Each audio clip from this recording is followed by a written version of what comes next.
dijelaskan lebih dalam oleh Allah Subhanahu wa taala tentang kekuasaan dan pengawasannya Allah. Walaqad khalaqnal insana wa na'lamu ma tuwaswisu bihi nafsuh. Kami yang telah menciptakan manusia dan kami mengetahui apa yang berada di dalam hati dan jiwanya. Wa nahnu aqrabu ilaihi min hablil warid, dan kami lebih dekat dengan manusia itu lebih daripada urat pada lehernya. Pengetahuan Allah Subhanahu wa taala meliputi segala-galanya.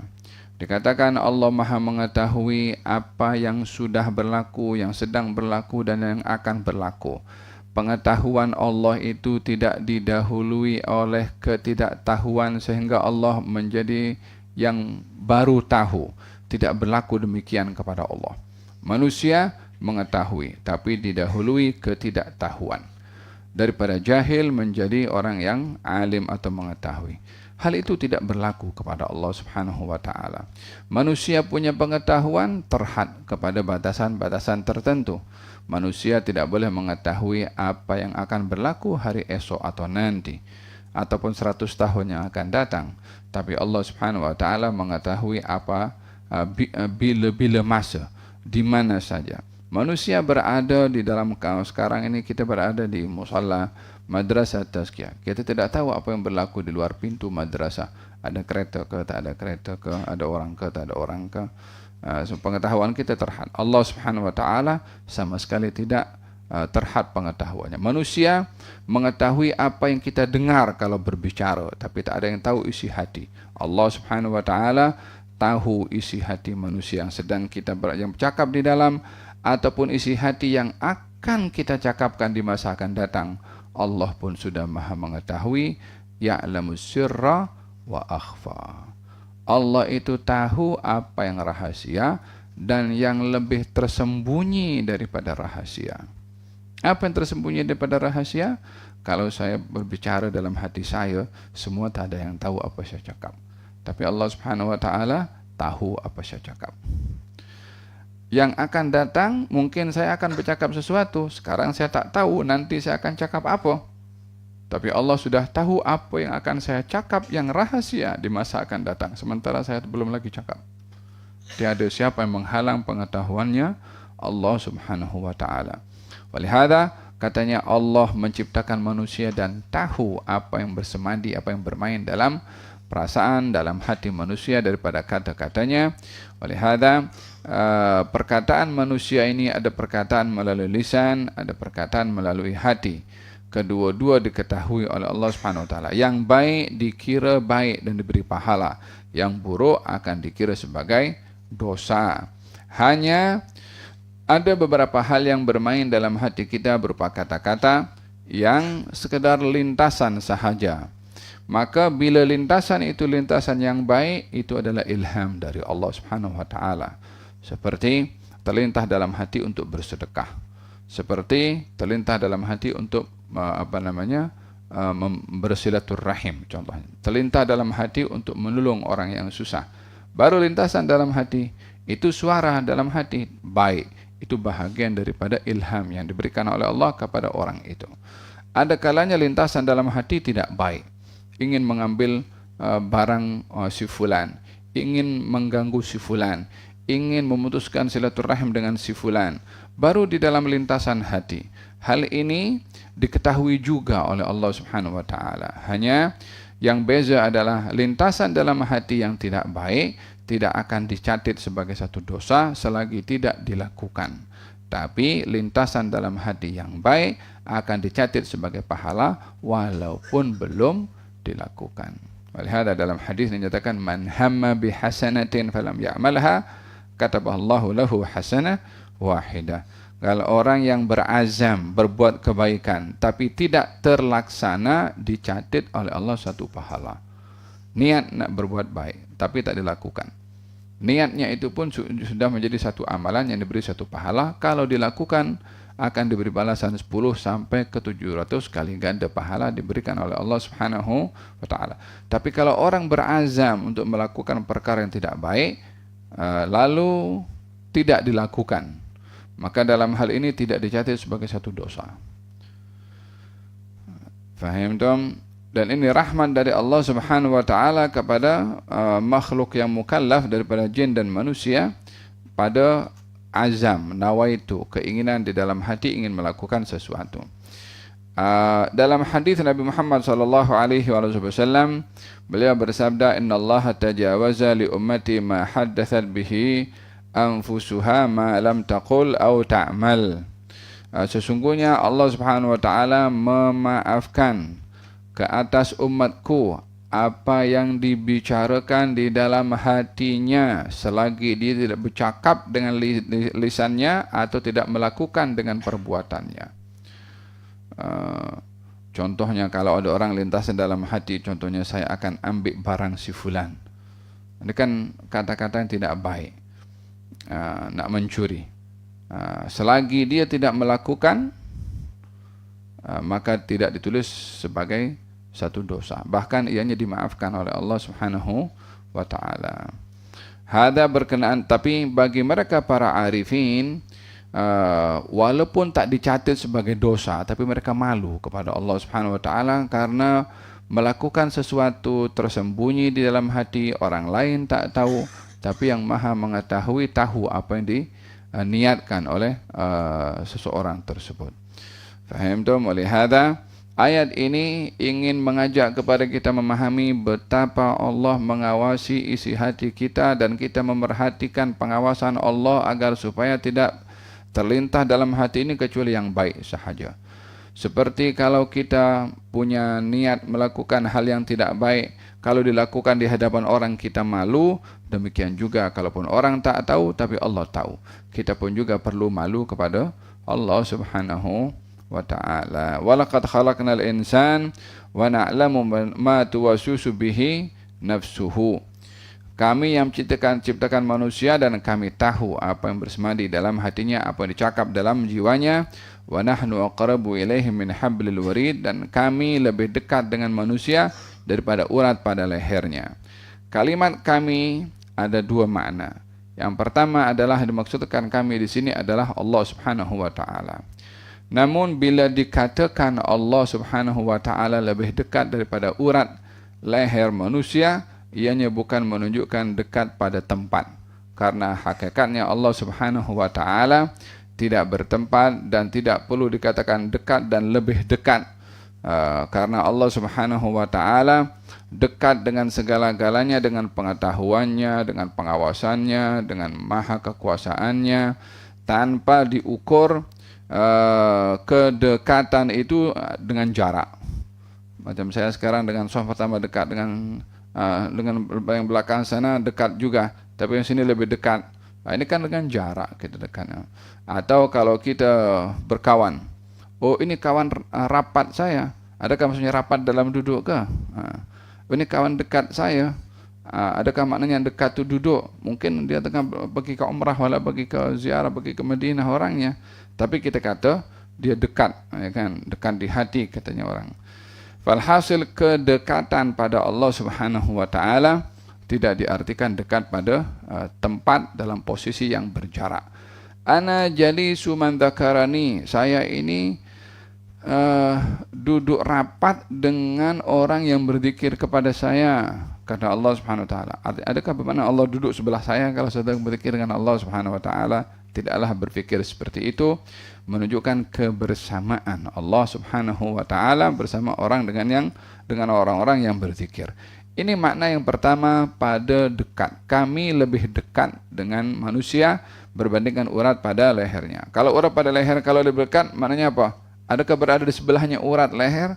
Kos tak ada orang berfikir seperti itu. Makna yang kedua adalah yang dekat di sini adalah malaikat. Nahnu, kenapa di sini disebutkan nahnu, yakni kami, merujuk yang dimaksudkan adalah Allah dan juga para malaikat, di mana malaikat yang mencatat amal perbuatan manusia. Kata baginda Rasulullah sallallahu alaihi wasallam, hendaklah kamu sentiasa malu kepada makhluk yang tidak pernah berpisah daripada kamu, yaitu malaikat, kecuali berada di bilik air atau ketika seorang itu bersama dengan istrinya.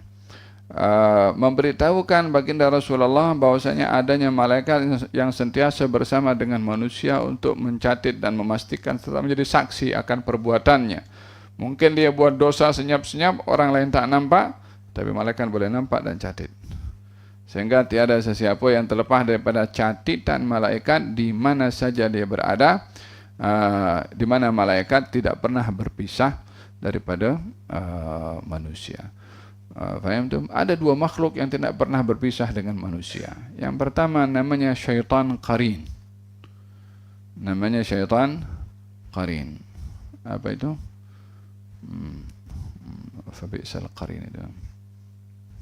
Fasa'a qarina itu. Nuqayyid lahu syaitanan fahuwa waman a'rad bukan. Wa man yu'rid an dzikrir rahman nuqayyid lahu syaitanan fahuwa lahu qarin. Ya, orang berpaling daripada mengingati Allah Subhanahu wa taala dijadikan oleh Allah qarin daripada syaitan yang menemani terus. Faham dong? Jadi syaitan pun tahu apa kita buat. Syaitan tahu kita buat apa dia buat. Dia fulan dia buat ini. Dia pergi tengok laman web ini ke, dia guna handphone, dia sembunyi itu. Syaitan bagi tahu kepada dukun, bomoh. Lelaki itu pergi ke bomoh. Qarin tu dah kong kali kong dengan bomoh tu, dia bagi tahu. Ini dia buat ini. Bomoh bagi tahu, awak buat ini ke? Bomoh pun tahu dia. Ya, syaitan bagi tahu. Dia pun kawan kepada syaitan. Budak tu pun bomoh wali lah, dia boleh tahu apa tu bomoh wali, macam mana bomoh jadi wali ni. Inna lillahi wa inna ilaihi raji'un. Faham tak? Yang kedua tak pernah berpisah dengan manusia adalah malaikat tadi yang mencatat.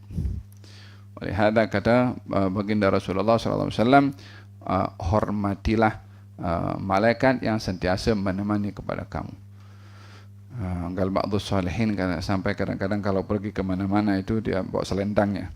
Lepas tu kalau pergi ke majlis apa semua diletakkan selendangnya di sebelah sini.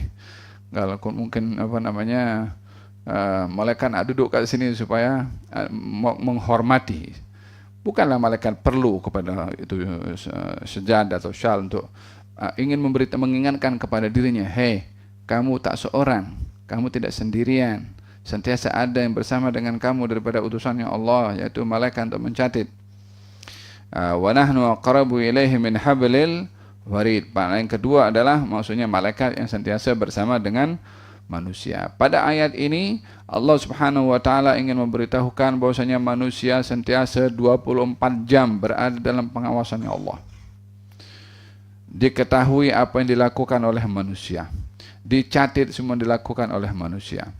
Dan di antara tugasan yang ditugaskan oleh Allah kepada malaikat untuk mencatat amal perbuatan manusia, id yatalaqqal mutalaqqiyani 'anil yamini wa 'anil shimali qa'id.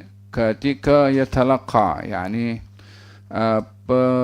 merujuk kepada dua malaikat yang ditugaskan oleh Allah di sebelah kanan dan sebelah kiri manusia. Qa'id artinya duduk. Kalau qa'ada itu duduk. Qa'id maknanya yang duduk kekal, yang duduk lama. Artinya kalau malaikat ini duduk lama dengan manusia, yakni merujuk kepada kebersamaan malaikat sentiasa dengan manusia. Ya subhanallah, Allah ini tugaskan malaikat-malaikat untuk manusia macam-macam. Ada malaikat pencatat sebelah kanan dan sebelah kiri. Ada malaikat namanya mu'aqibat. Lahu mu'aqibatu min baini yadayhi wa min khalfihi yahfazunahu min amrillah. Ada malaikat namanya mu'aqibat, malaikat yang menjaga manusia bila ada hal-hal berlaku yang akan berlaku keburukan apa, malaikat mendapat izin untuk melindungi orang itu daripada kena musibah tersebut, maka malaikat akan menjadi penyebab kepada lelaki atau kepada seseorang itu daripada terkena musibah. Faham tu? Kadang-kadang kita nampak kan orang sedang berjalan tepi jalan atau duduk tepi jalan, kemudian dia bangkit nak pergi ke kedai. Baru dia bangkit ada motor lalu kawasan itu. Yang kalau dia tak bangkit dia kena dengan motor itu. lahu mu'aqibatun min baini yadayhi wa min khalfihi yahfazunahu min amrillah. Faham? Jadi manusia ini dikawal rapi oleh Allah Subhanahu wa taala, bodyguard, dihantar oleh Allah, tetapi apa yang ditentukan oleh Allah bila ingin berlaku, berlaku. Faham? Bukan bermakna penjagaan malaikat mutlak dia akan terselamat daripada daripada apa-apa ketentuan yang Allah tentukan. Oleh sebab itu kenapa kita digalakkan kalau keluar daripada rumah, digalakkan bismillah tawakkaltu 'ala Allah wala haula wala quwata illa billah. Siapa orang keluar daripada rumahnya membaca doa tersebut, maka hudita wa wuqita wa kufita, maka dia diberi petunjuk, dia dipelihara dan dia dicukupkan. Diberi petunjuk untuk sampai destinasi, dijaga daripada musibah, dicukupkan daripada segala gangguan syaitan, daripada segala fitnah. Siapa yang menjaga? Allah Subhanahu wa taala melalui malaikat yang dihantar oleh Allah untuk menjaga manusia tersebut. Faham? Dua malaikat ditugaskan oleh Allah di sebelah kanan untuk mencatat kebaikan, di sebelah kiri untuk mencatat keburukan. Qa'id, yang sentiasa bersama dengan manusia tersebut. Faham? Maka dalam hadis Nabi Muhammad sallallahu alaihi wa ala alihi wasallam dinyatakan bahwasanya malaikat ini bila siap dengan pen untuk catat apa saja perbuatan manusia. Tapi yang jadi ketua daripada dua malaikat ini adalah malaikat sebelah kanan. Malaikat sebelah kanan menjadi ketua kepada sebelah kiri. Dua-dua malaikat bertugas untuk mencatat. Sehingga malaikat itu mendekatkan diri kepada Allah dengan mencatat amal perbuatan manusia. Bila melakukan kebaikan, malaikat sebelah kanan terus catat. Bila melakukan kemaksiatan, malaikat sebelah kiri diperintahkan oleh malaikat sebelah kanan, tunggu dulu, jangan catat. Mungkin saja dia akan beristighfar sebentar lagi dan mohon ampun dan insaf. Maka kalau dia beristighfar dan mohon ampun dan insaf, kamu tak perlu catat. Kalau tak memohon ampun, tak beristighfar, barulah kamu catat. Sehingga pada kebaikan terus catat. Pada maksiat suruh tunggu dulu. Sehingga adakah dia beristighfar atau tidak. Di sini secara sindiran, bila orang tergelincir melakukan dosa, jangan tunda untuk segera bertaubat sebelum dicatat oleh malaikat. Beza itu catatan kalau sudah dicatat kemudian dihapus, dengan dia tak dicatat sama sekali. Kalau dihapus mungkin ada bekasnya sedikit-sedikit. Kalau tak dicatat maka dia masih bersih. Faham? Oleh hadza fil hadis menyatakan orang kalau berbuat dosa nukita fi qalbihi nuktatan baydha. Kalau orang berbuat kebaikan akan diberi titik berwarna putih. Semakin banyak kebaikan sehingga hatinya menjadi putih bersih. Kalau melakukan dosa diberi titik berwarna hitam, noda berwarna hitam. Semakin banyak dosa sehingga menjadi hitam, hatinya menjadi gelap. Bukan pada warnanya, pada sifatnya menjadi keras. Hatinya disebabkan oleh kerana maksiyah wal iyad billah. Faham? Ma yatalaqqal mutalaqiyani 'anil yamini wa 'anil shimali qa'id. Dua malaikat yang mencatat sebelah kanan dan juga sebelah kiri. Yang sebelah kanan mencatat kebaikan dan sebelah kiri mencatat kejahatan. Dalam Al-Quranul Karim Allah Subhanahu wa taala berfirman, wa inna 'alaikum lahafizin kiraman katibin ya'lamuna ma taf'alun. Sesungguhnya bagi kamu ada malaikat hafizin yang menjaga. Kiraman katibin, mereka mulia dan mereka mencatat juga. Subhanallah. Ini malaikat kemana-mana ikut kepada manusia hanya catat saja. Faham? Di absen kita punya perbuatan, di absen hari-hari. Bukan hanya kita di madrasah dalam halaqah saja di absen. Mungkin pun yang catat ustaz yang mencatat dalam halaqah itu, oh fulan tak hadir dalam halaqah. Oh ya, kenapa sakit? Oh sakit. Mungkin sebagian bukan di sinilah, mungkin tempat lain mungkin dia pura-pura sakit, malas dia nak pergi hadir kelas. Bagi tahu sakit perutnya. Oh ustaz, saya sakit perut ustaz. Bagi tahu kepada Ustaz Fuad, aduh sakit perutnya. Dia pergi ke rehat situ padahal dia nak tidur. Ustaz Fuad tak tahu. Malaikat tahu tak? Tahu. Nak tipu siapa? Pada hakikatnya orang itu nak tipu orang, dia tipu diri sendiri. Karena perbuatannya dicatat oleh Allah, oleh malaikat yang ditugaskan oleh Allah Subhanahu wa ta'ala. Bermuamalahlah dengan yang benar-benar mengetahui. Jangan bermuamalah dengan manusia yang tidak banyak pengetahuannya. Fahimtum? Ma yalfidhu min qawlin illa ladaihi raqibun atid. Walihada kata baginda Rasulullah sallallahu alaihi wasallam, iyyakum wat ta'arri. Hati-hati kamu daripada sifat bertelanjang. Karena sesungguhnya ada bersama dengan kamu makhluk yang tidak pernah berpisah dengan kamu, yaitu malaikat tadi. Kalau orang bertelanjang malu dilihat orang, malaikat yang setiap bersama kita tak malu ke? Paham dong? Iyyakum wa ta'arri. Hada berkenaan dengan rasa malu kepada malaikat yang sentiasa menemani kepada manusia. Walihada yufakir setiap orang akan kebersamaan para malaikat dengan mereka. Nah, kalau orang itu bersendirian, bagaimana wahai Rasulullah? Kata Nabi, Allahu ahaqqu an yustahya. Allah lebih patut kamu malu. Kalau bersendirian pun macam mana? Boleh ke bertelanjang tanpa berpakaian kalau sendirian? Allah lebih patut malu untuk kamu sikapi. Ma yalfidhu min qawlin illa ladaihi raqibun atid. Tidaklah kamu melafazkan satu perkataan melainkan pada perkataan kamu itu raqibun atid. Apa raqib, apa atid? Pendapat pertama mengatakan bahwasanya raqib adalah malaikat pencatat kebaikan, atid malaikat pencatat dosa. Pendapat kedua mengatakan raqib atid ini bukan nama kepada malaikat, tapi lebih merujuk kepada tugasan dua malaikat. Raqib artinya mengawasi, daripada kata raqabah. Kalau raqabah itu mengawas, raqib yang mengawas, raqib yang teliti pengawasannya, yang jelas pengawasannya, yang tak ada miss daripada pengawasannya. Maka dikatakan dalam sirah mubalaghah, raqib bermakna detail terperinci. Tahu kalau audit itu kan setiap sen dikira. Nah, itu malaikat pun juga seperti itu. Setiap niat pun, hatta amal sebesar biji zarrah pun dicatat. Itu malaikat catat, hatta sebesar biji zarrah pun dicatat.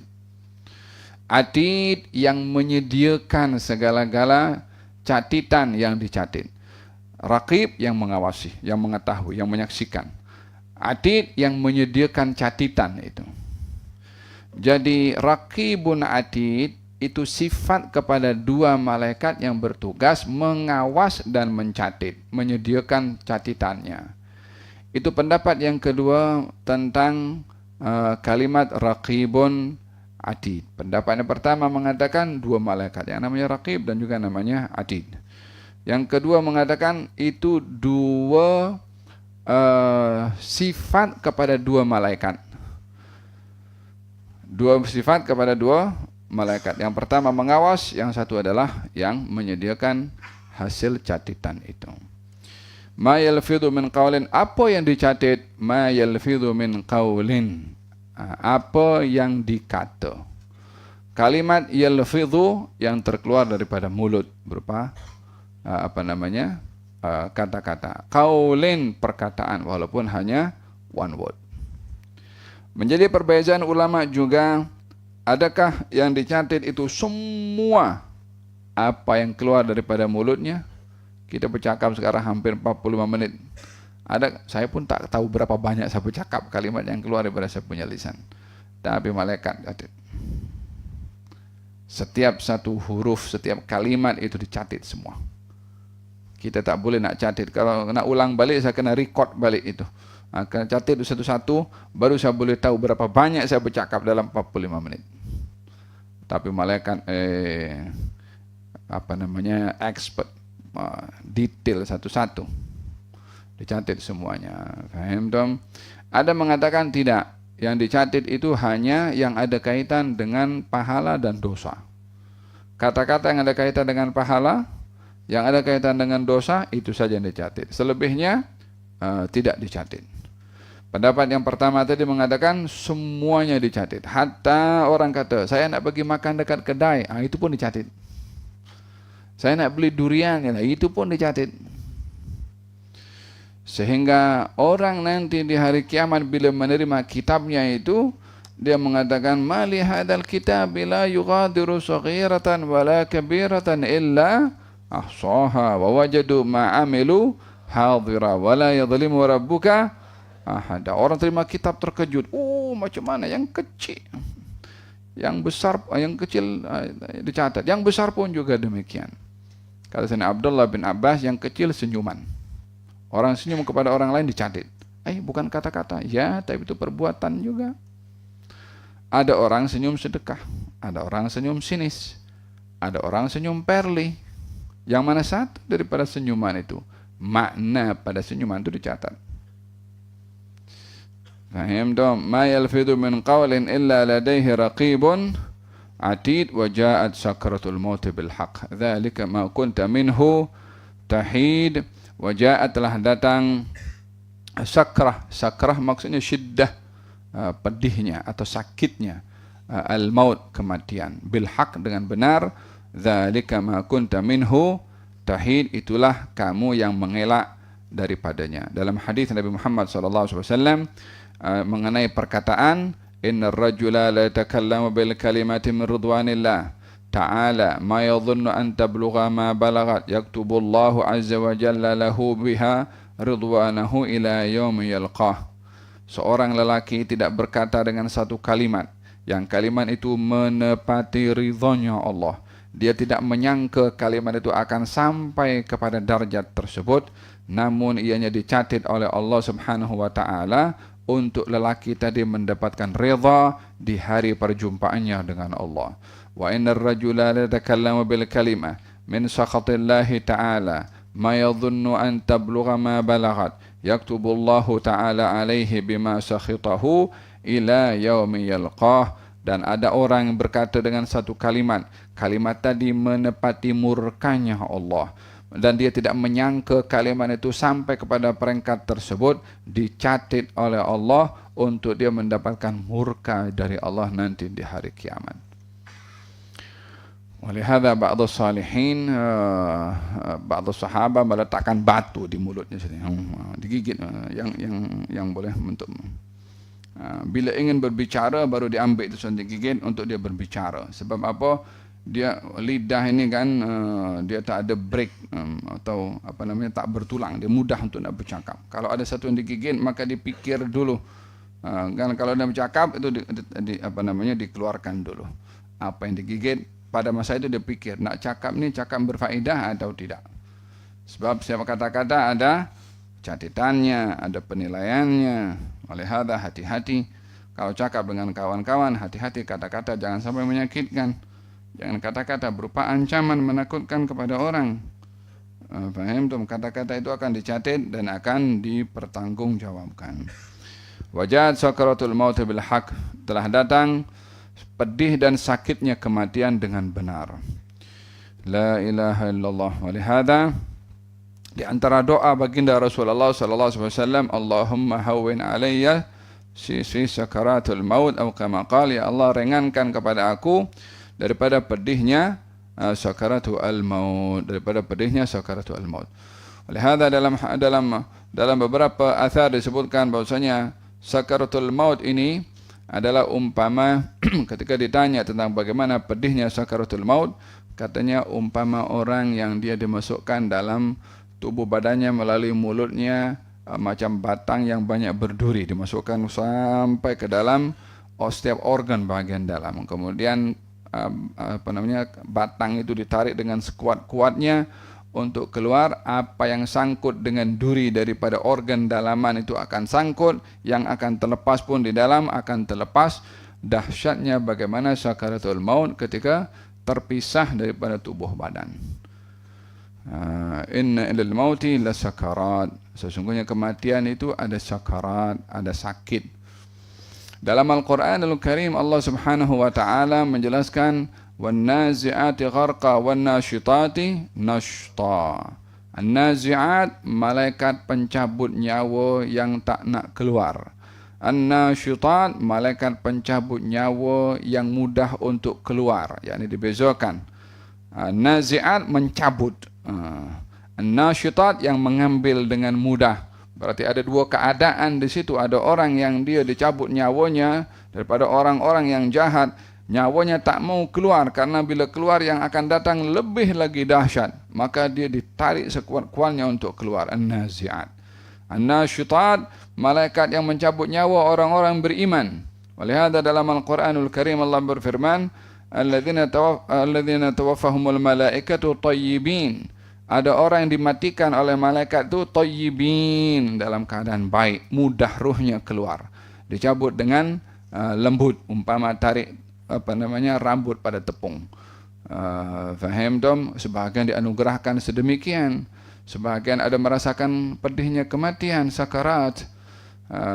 Walihada baginda Rasulullah sallallahu alaihi wasallam saat naza', baginda Rasulullah berhadapan dengan sakarat. Kenapa baginda Rasulullah menghadapi sakarat, tidak dimatikan dengan mudah sementara beliau adalah nabi? Bagi mereka para anbiya, dugaan-dugaan yang berat bagi mereka di dunia dari Allah Subhanahu wa taala adalah mahdhur rahmah, hakikat rahmat yang Allah berikan kepada mereka untuk diberikan darjat yang tinggi dengan berhadapan dengan dugaan yang berat. Karena setiap dugaan ada nilainya di sisi Allah Subhanahu wa ta'ala. Fahimtum? Wajad sakaratul maut bil haq dzalika ma kunta minhu tahid. Demikian firman Allah Subhanahu wa ta'ala dalam surat Qaf. Naam. Wajad sakaratul maut bil haq dzalika ma kunta minhu tahid. Itulah yang kamu lari daripadanya. Qul innal mauta alladhi tafirruna minhu fa innahu mulaqikum thumma turadduna ila alimil ghaibi wasyahada fa yunabbi'ukum bima kuntum ta'malun. Katanya, hai Rasulullah Muhammad, bagi tahu kepada mereka yang takut dengan mati, yang lari dari kematian, mati itu akan jumpa dengan kamu, yakni akan berada di hadapan kamu. Di mana saja kamu menghadap, kematian itu akan berada di hadapan kamu. Mau lari kemana, dia selalu ada di hadapan. Fahim dong. Itu ada satu kisah kan, diceritakan tentang di zaman Nabi Sulaiman, ada orang datang hadir dalam meeting Nabi Sulaiman, dia duduk sebelah Nabi Sulaiman. Kemudian orang itu pandang salah seorang yang hadir dalam meeting itu. Selesai meeting, lelaki itu datang kepada Nabi Sulaiman. Ya Nabi Allah, lelaki yang ada sebelah engkau itu siapa? Dia pandang aku lain macam tadi. Kata Nabi Sulaiman, itu adalah malaikat maut tadi datang. Malaikat maut kadang-kadang datang ziarah kepada para anbiya, berziarah. Tapi kalau pada kita tak ada ziarah, langsung dia tak assalamualaikum pun. Terus, paham tuh? Berapa banyak orang tengah drive datang. Beberapa waktu yang lalu orang tengah ceramah jatuh. Orang tengah jadi imam habis. Orang tengah sujud dicabut nyawanya. Paham tuh? Tengah bertugas, bila tiba ajal tak akan tertunda. Dia tak ada tertunda. Dia tak akan beritahu, fadhal silakan solat 2 rakaat dulu, taubat nanti aku cabut nyawanya. Terus idza jaa ajaluhum la yastakhiruna sa'atan wala yastaqdimun. Satu saat pun tak akan terlambat. Tugasnya bila. Kata lelaki tadi, ya Nabi Allah, janganlah engkau wahai Nabi Allah, janganlah engkau pertemukan aku dengan dia. Bawa aku jauh daripada dia. Dibawa oleh Nabi Sulaiman, hantarkan angin, bawa orang itu pergi jauh ke suatu tempat. Malaikat maut sudah standby di situ, dia cabut nyawanya di situ. Balik lagi kepada Nabi Sulaiman, saya mendapat tugas untuk cabut nyawa orang yang kau hantar tadi di tempat yang kau hantar tuh. Aku perasan kenapa dia kat sini, aku perintahkan cabut dia di sana. Walihada manusia dalam hidup ini kejar mengejar. Ada mengejar cita-cita, ada dikejar oleh kematian. Nas'alullah lana wa lakum husnul khatimah. Semoga Allah memberikan kepada kita husnul al-khatimah, meninggal dunia dalam keadaan yang terbaik insyaallah, dalam keadaan baca Quran, dalam keadaan sembahyang, dalam keadaan bersedekah, dalam keadaan hadir majelis ilmu, dalam keadaan berzikir, walhasil dalam hal-hal yang baik untuk mendapatkan husnul al-khatimah. Ya Allah biha, ya Allah biha, ya Allah bihusnil khatimah. Insyaallah kita akan bahaskan berkenaan dengan hari kiamat. Wa nufikha fis sur dzalika yaumul wa'id. Setelah dibahaskan tentang pengawasan Allah Subhanahu wa taala, catatan para malaikat dan sampai kepada sakaratul maut, dan akan dibahaskan kemudian adalah berkenaan dengan tiupan sangkakala pada hari kebangkitan.